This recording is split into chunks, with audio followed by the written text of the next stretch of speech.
দেখেন, সিএ দরকার। যারা যারা বাংলাদেশের থেকে এসেছেন তাদের সিএ অ্যাপ্লিকেশন করতে হবে, কারণ আপনারা যতক্ষণ সিএ অ্যাপ্লিকেশন না করবেন, এখনের কেন্দ্র সরকার তো ভালো, আপনাদের নাগরিকত্ব দেওয়ার জন্য উপযাচক হয়ে আইনসভায় বিল পাস করিয়ে গেজেট নোটিফিকেশন তৈরি করে আমাদের জন্য সিটিজেনশিপ দেওয়ার প্রভিশন তৈরি করেছে। এরপরে কোন সরকার সেন্ট্রালে পরে আসবে, সে নাগরিকত্ব কেন মুগুর নিয়ে দাঁড়ায় থাকতে পারে? ঠিক আছে, এরকম পরিস্থিতি আসতে পারে, তখন কিন্তু এই রাজ্য সরকার বাঁচাবে না। এটা পরিষ্কার শুনে নেন। পরে সেন্ট্রালে কোন মুগুরে সরকার আসবে আমরা জানি না। এখন সময় আছে, ভালো সময়। কেন্দ্রীয় সরকার চায় হিন্দুরা, বৌদ্ধরা, খ্রিস্টানরা, জৈনরা, পার্সিরা এরা নাগরিকত্ব পাক ভারতে।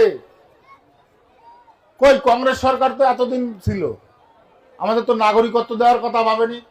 সেই মানা ক্যাম্পে, সেই দণ্ডকারণ্য, নৈনিতাল, এইসব জায়গায় তাদের পুনর্বাসন দিয়েছে। এখনো পাট্টা পর্যন্ত সঠিকভাবে তাদের হাতে পৌঁছয়নি, সিটিজেনশিপ তো পরের কথা। তাহলে কেন দেয় নেই? দেয় নেই ওই কলা দেখায় আর ঘাস দেখায়, মানে সে ঝুলাই নিয়ে যায় না, সেরকম অবস্থা। তোমরা আমাদের ভোট দাও, আমি আছি, আমি আছি, আমি আছি, এরকম ভাবে চলবে সবকিছু।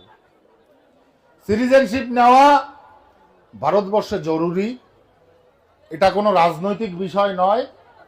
সিটিজেনশিপ আমার সমাজের অধিকার, যেহেতু সমাজের দাবি। বড় মাই নিয়ে লড়াই করেছেন, পিয়ার ঠাকুর মশাই এই নিয়ে লড়াই করেছেন, সিটিজেনশিপ দেওয়া নিয়ে। তা সেই সিটিজেনশিপ এখন ভারত সরকার যা বুঝে দিক দিচ্ছে, সেটাই হচ্ছে আমাদের বড় পাওয়া। আমরা যখন সিটিজেনশিপ হয়ে যাবে, তখন আমাদের ভবিষ্যৎ প্রজন্মদের নিয়ে আর কোনো চিন্তা নেই।